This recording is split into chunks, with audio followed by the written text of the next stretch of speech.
sauvé de tous ses péchés. Donc question d'aller au ciel, tant que d'abord tu as le sang d'Adam, tu es un pécheur. Donc un pécheur ne peut jamais sauver un pécheur. Un aveugle ne peut jamais conduire un aveugle.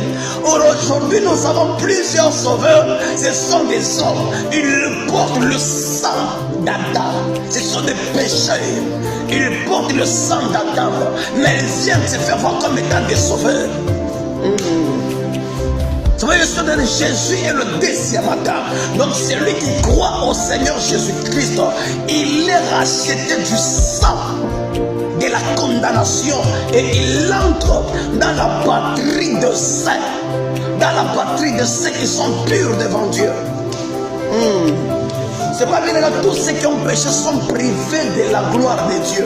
Là, on ne parle pas du péché que quelqu'un peut faire, c'est du péché qui est dans le sang, qui coule à travers Adam. Nous tous nous sommes condamnés à cause du péché qu'Adam a fait.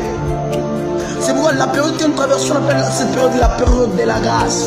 Dieu t'accorde à toi la chance de te convertir et de croire au Seigneur Jésus-Christ, de revenir à lui et de confesser tes péchés. Il te pardonnera, il te sauvera.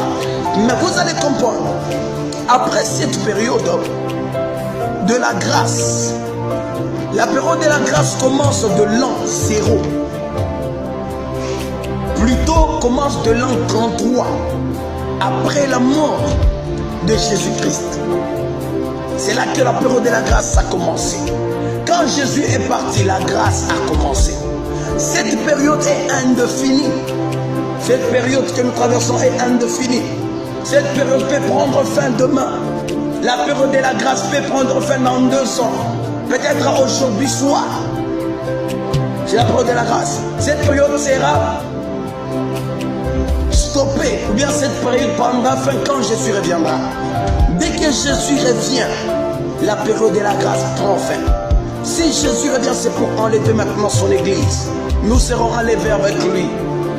Premièrement, d'abord, le mort qui sont morts en Jésus-Christ. Nos pères, ceux qui nous sont précédés dans la foi, ils ressusciteront. Et quand ils ressusciteront, la Bible est en train de dire, même nous qui sommes le vivant, nous serons tous changés et nous serons enlevés sur les nuées.